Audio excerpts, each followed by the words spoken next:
Last week we saw how the declaration of war in April 1792 and the successive military defeats along the northeastern and eastern frontiers of France compromised Louis XVI and his wife Marie Antoinette, culminating just a few months later in a second revolution, in the storming and seizure of the Tuileries Palace in Paris in August 1792.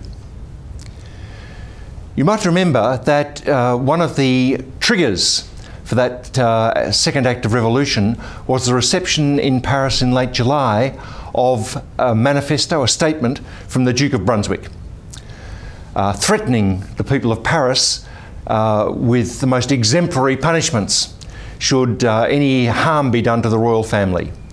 Their said Majesties further declare, on their faith and word as Emperor of Austria and King of Prussia, he said, that if the palace of the Tuileries is entered by force or attacked, if the least violence, the least outrage be done to their Majesties, they will exact an exemplary and ever memorable vengeance thereon by delivering the city of Paris to military punishment and total destruction, and the rebels who are guilty of outrages to the punishments they deserve. This is late July 1792. On the 10th of August, all of those outrages are done to the royal family and to Louis XVI. He's overthrown. He has to seek refuge in the assembly itself. How is the Duke of Brunswick now to be responded to, having made his intentions so clear? The response to that menace, to that threat of vengeance from Brunswick, takes two forms. They're both visceral. They both stir up the most basic, gut-wrenching emotions in French people, but they take two different forms.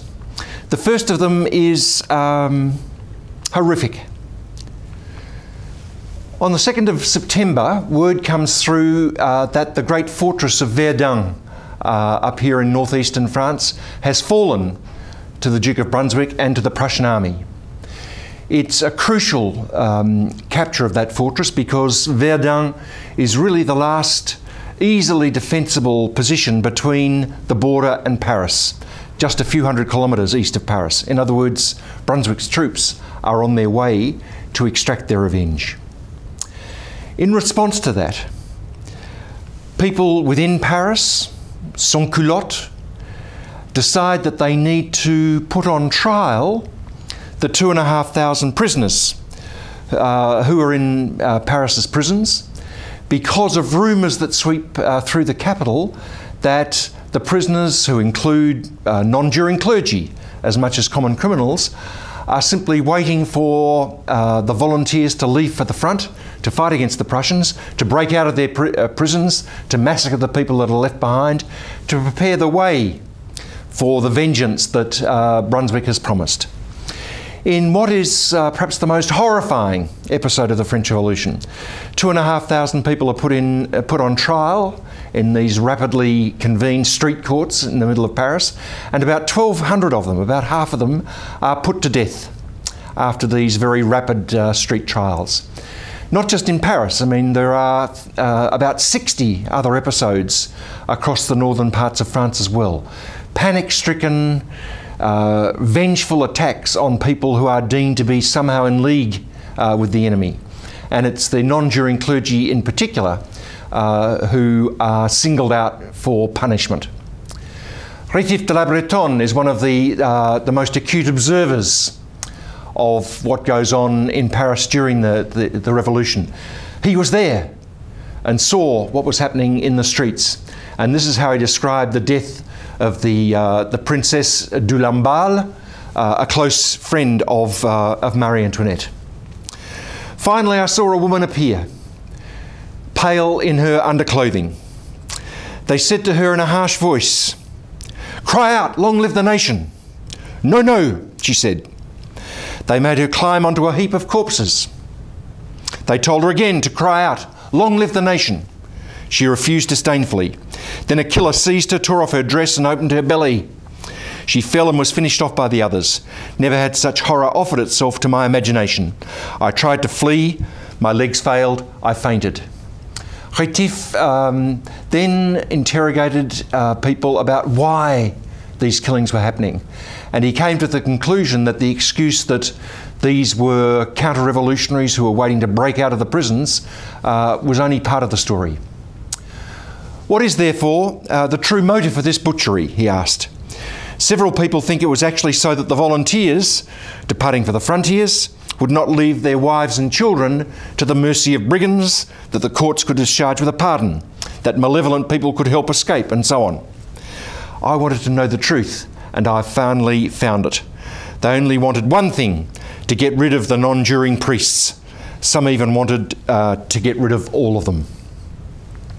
The other visceral response to the news that Brunswick's troops have taken the fortress of Verdun is similarly visceral, but it expresses itself in an extraordinary surge of volunteering into the army, a desperate desire to somehow halt the march towards Paris of Brunswick's troops. And on the 20th of September, at Valmy, the new Republican armies, the armies of the new nation, have their first victory, the Battle of Valmy. Interestingly, just the Paris side of the fortress of Verdun, and very close, by the way, to where Louis XVI had been arrested at Verdun, at Varennes, in June 1791. It's a crucial victory. It halts the forward progress of Brunswick's troops. This is the famous windmill on the battlefields of Verdun. A replica is still standing there today. And that's where the French headquarters are, with a view over the plains around the hill on which Valmy is situated. The plateau is studded with monuments such as this to Kellermann, one of the French generals, Dumouriez, another, and to the glory of the troops who finally blocked the progress of Brunswick's troops. You might remember that the great German poet and writer Goethe had in 1790 done this lovely watercolour of the French border, his optimism for the future, that everybody should be free to enter France because the land was now free. Goethe is one of the Prussian troops who's actually at the Battle of Valmy. In 1792 he actually joins the Prussian army to fight against France. So struck is he by the victory of the French troops there, that he makes the famous utterance, which is on the column of the French monument at Valmy, that this day marks a turning point in human history. He's aware that the victory of the French troops mean that perhaps they just might win the war against the coalition, against the crowned heads of Europe. And if that's the case, he says, it will change the world forever. It's a very significant victory because news of it is received in Paris the same day that a new national convention is gathering. A new parliament, this time elected by universal manhood suffrage, and which proclaims that France will be a republic on the day that the news of Valmy is received, the 21st of September 1792.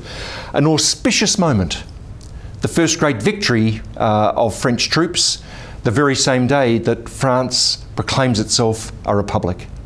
But there's one question that hangs over everything.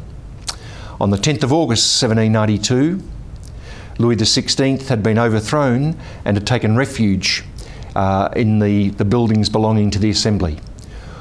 What is to be done with him? The man who, in July 1790, had sworn to uphold the Constitution, had sworn to support the work of the National Assembly, and yet who in June 1791 had tried to flee the revolution, and who now in 1792 has been overthrown. What should be the fate of King Louis XVI?